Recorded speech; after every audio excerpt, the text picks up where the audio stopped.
Welcome to the biggest problem in the universe, the show where you decide which problem is bigger so that we can decide which problem is biggest. Welcome,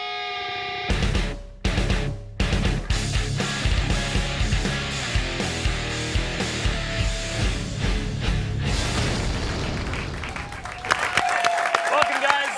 I am your host, Maddox. With me is Dax. How you doing? And we have very special guest, former WWE superstar John Morrison, John Hennigan, current star of Lucha Underground, Johnny Mundo. You said it exactly the same. Mundo. You said it exactly the same. Yeah. Mundo. I love this place. I feel at home. You're working on Lucha Underground. Yeah, Lucha Underground is a wrestling league that was conceived of by Robert Rodriguez. It's for his network called El Rey. El Rey, yeah. You don't have to share every time. It's true. Do you guys wear masks? Like Mexican wrestling masks? It is a Mexican wrestling league, but I'm their token white guy. Oh. So I'm wrestling a lot of guys that are wearing masks. There's a lot of guys from AAA in Mexico City that don't even speak English, which is interesting. It's an interesting challenge to put a match together with somebody that doesn't speak your language. Well, everybody understands the universal language of Pretty right? much, yeah. Yeah. Punch, kick, stomp, headlock. Loud and clear, buddy. Although they're have a Corona and Japonesa, the different words they have for hip toss and Hurricane Rana are a little confusing, but you get used to it. You haven't done any kind of like acrobatics, because sometimes they like climb all over you and you spin around and that sort of. Oh, that's kind of my wheelhouse. Yeah? When I was in WWE, I had a lot of good matches with Rey Mysterio and Chavo Guerrero and Eddie Guerrero. And when I first started getting into wrestling, watching like those guys when they first hit WCW and Psychosis and Super Crazy and ECW was a big influence on the style that I wanted to portray in the WWE. So now having this chance on Lucha Underground to wrestle those guys and do that style is kind of a dream come true. Amazing, yeah. So John, and also I want to mention you have your own fitness program, right? Out of Your Mind Fitness. Out Yes, of Your Mind Fitness. Absolutely. Think outside of the box. Get out of your mind. So is it like a 30-day program, like P90? Like is it? Yeah, in 30 days, can he look like you? Or your money back. Results may vary. www.ooymfitness.com. Badass. We're gonna link to it. Yeah, Cool. thank you. Every Great. time you say something, I get lost in your dreamy eyes, and I'm just thinking about being in a headlock with the former wrestling champion, man. It's really screwing with me. We'll go to Lucha Underground later. We're doing some like tackle, drop down, Hurricane Rana stuff. Well, speaking of champions, let's find out who is going to have the biggest problem in the universe this week. Dax, you want to start us off? Yeah. My problem is kid prisons. Grades K through 12 or K. Sorry, somebody spelled it wrong, I guess, because that is kid prison. How is that kid prison, Dax? Look, they say it takes a village to raise a child, right? Why does it take... Thank you. Why does it take an army of horrifically and chronically underpaid and overworked to teach a child how to write in cursive? Can I get those 2 years of my life back, please? I don't even write on paper anymore, let alone in little wiggly spirograph letters. What are we learning in school? Spelling? My phone does that. Great. Yeah. In fact, if I spell it wrong, it writes the word faster. do they teach you how to use? I mean, iPhones pretty much make elementary school completely irrelevant. I right? think so. I've got more computing power in my pocket than all of the Apollo missions, even the ones they faked. Yeah. Okay, we've got a moon landing truther on set. Call security. This is bullshit. I didn't sign up for this. Dax, they teach you how to use gerunds properly. I don't know what that is, and I went to school. Like when you add an ing to a verb. It'll help you avoid mistakes like this one. I got his stats for you. All right.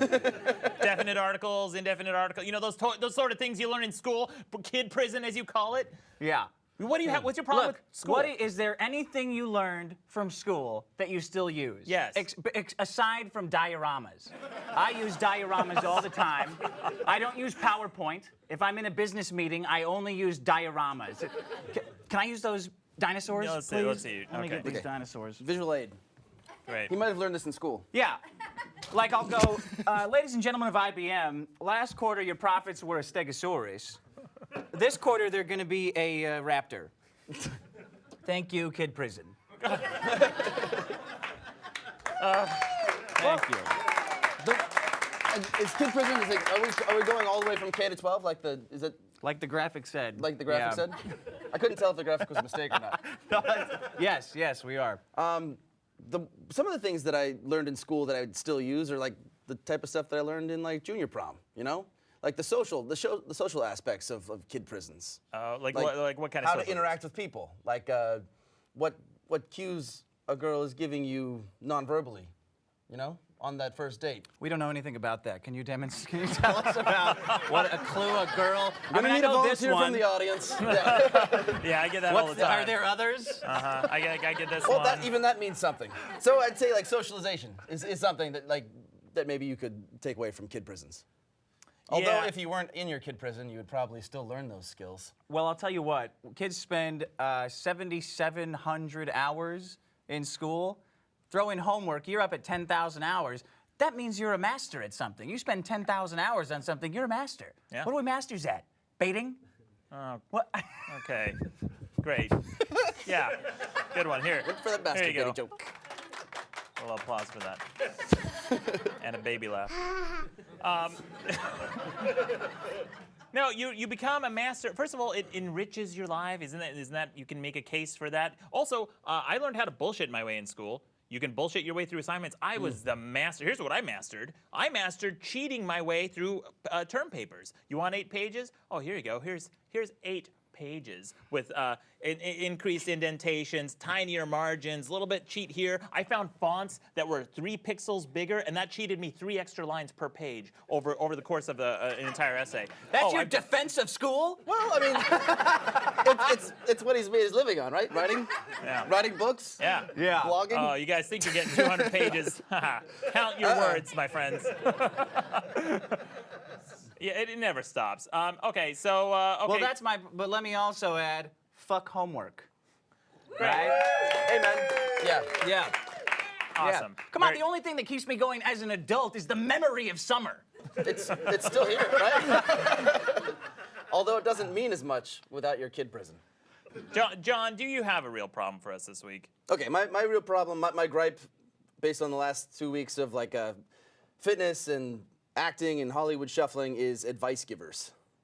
We have unsolicited advice, yeah? Unsolicited advice. Okay, yeah. So,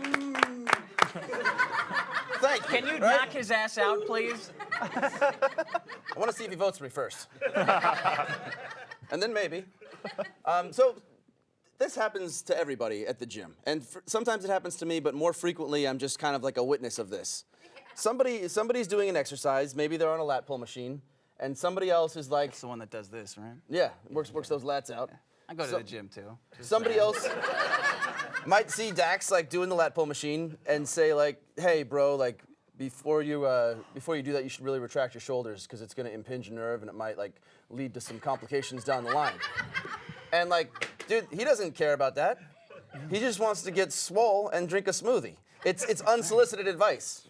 It's kind of like adding a negative spin to the positivity of what it's like to be at the gym and have a good workout.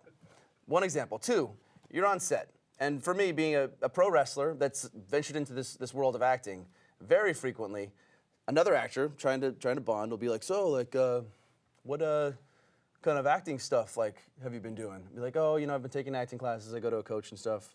Like Stanislavski, Meisner, like Uta Hagen, like who's your like guru? Who's your mentor? And like honestly, like a lot of times I'm like, hey, like my like style of acting is like I memorize these lines and I say them right and I make it funny. That's the gist, right? Like My style of acting is I memorize the lines and I say them right. well, with the correct like intention and emotions and stuff, but I don't necessarily want to have like a half-hour conversation with someone about Udahagen.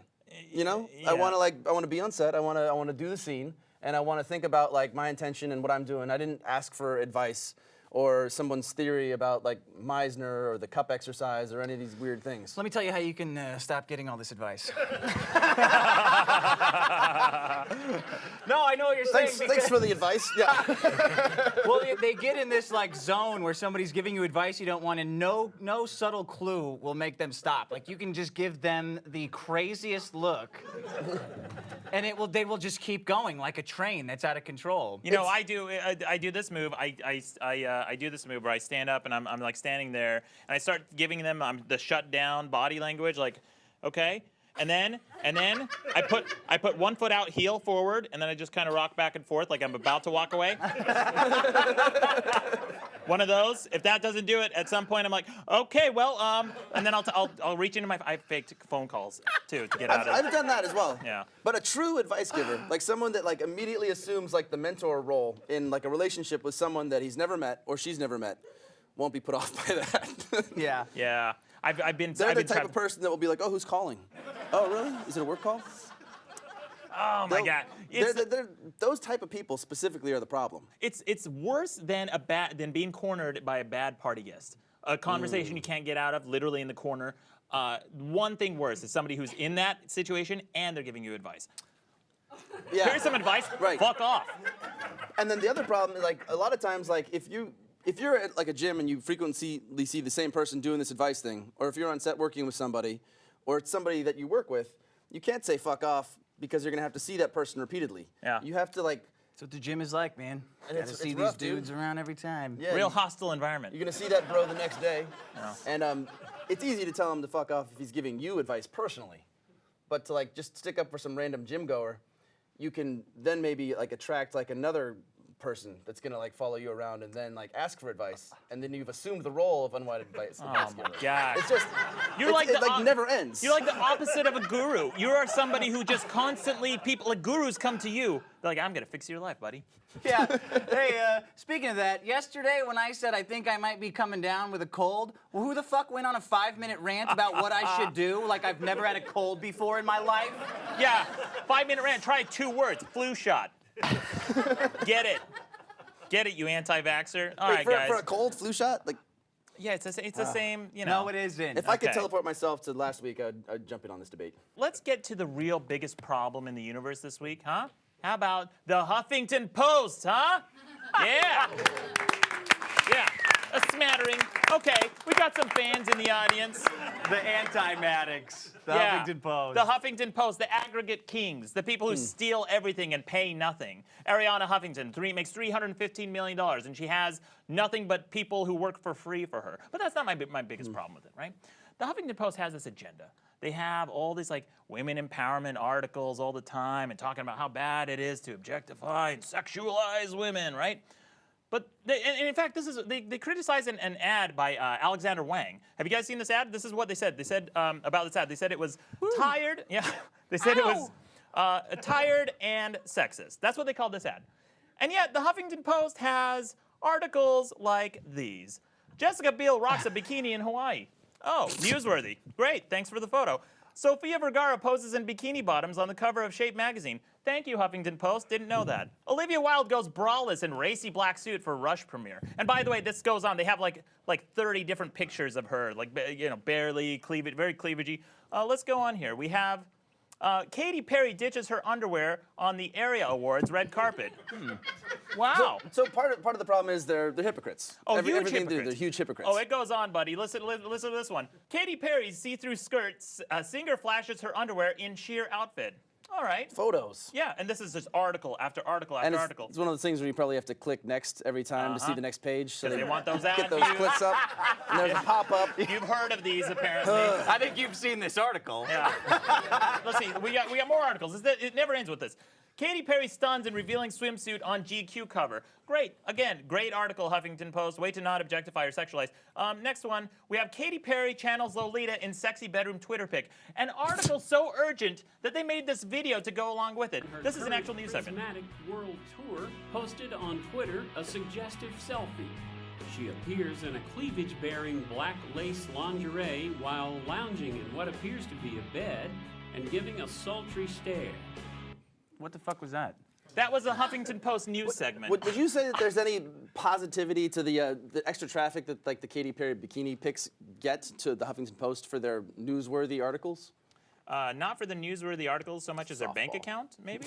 Yeah, it's just a cash grab. So that message is very loud and clear, which is hypocrisy. In fact, you can even search for, they have tagged specific body parts of Katy Perry for articles specifically about her boobs, her butt, and I think they called her chest, bras, and boobs are all separate things that you can search for. If I was with doing an tags. article, it would be like Delts glutes, and intercostals. Let me tell you, she could work on some of those things. Anyway, yeah, that's my problem, the Huffington Post. And they have created this entire, they've coined a word. There's a word coined specifically for the Huffington Post called Prolancer. Have you heard of this? Or Permalancer, rather. Permalancer. This is from Forbes. They said they clearly expected you to work full-time, but they didn't want to write it down. That's an anonymous permalancer working for Huffington Post and AOL. They pay these guys nothing, but they make them work about 20 hours a minimum per week, so they can't freelance for anyone else, but they also don't pay them. I'm very familiar with that type of situation from WWE. When you're working as a permalancer, it sounds like, or independent contractor, the Huffington Post, I'm assuming, is not required to provide pension or health insurance for the permalancers. They don't. And it's probably so competitive for the permalancers that they don't really have any other options. So they're stuck writing about Katy Perry's boobs for not that much money. That was my problem. The Huffington Post is my problem, guys. So let's go out and take our phones and tablets and smartphones, everything out to vote on these problems to figure out which one's hot shit and which one's bullshit, and then we'll see the results in real time.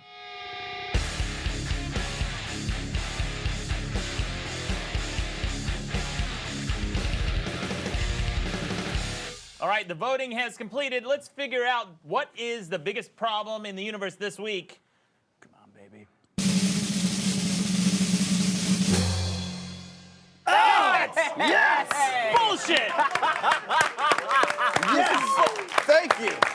Bullshit! I feel like I'm among my people. This is okay. We gotta redo this episode. What was that? Mundo.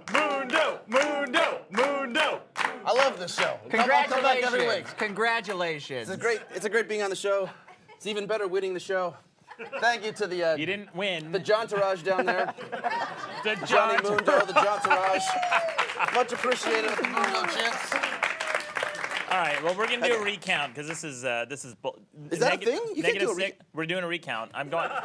John, could you give Maddox some unsolicited advice on how to bring in a better problem? Yeah. It was a great problem. I thought. First of all, what was the problem? I forget. Tip number 1. Oh, the Huffington Post. Huffington Yeah. Post. Yeah. Other than them aggregating other people's content, not paying their writers, and You gotta objectifying. consolidate all that to one thing.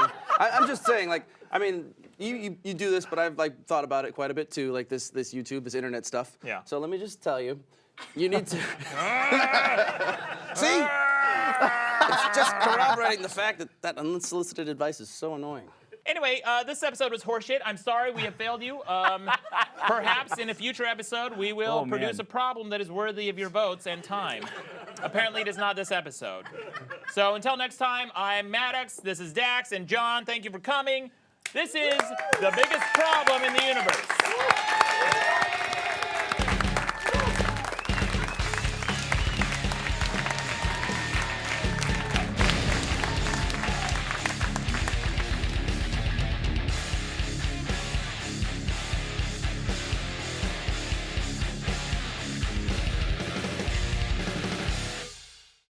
The highest amount of audience retention for a YouTube comedy video is 3 minutes and 25 seconds.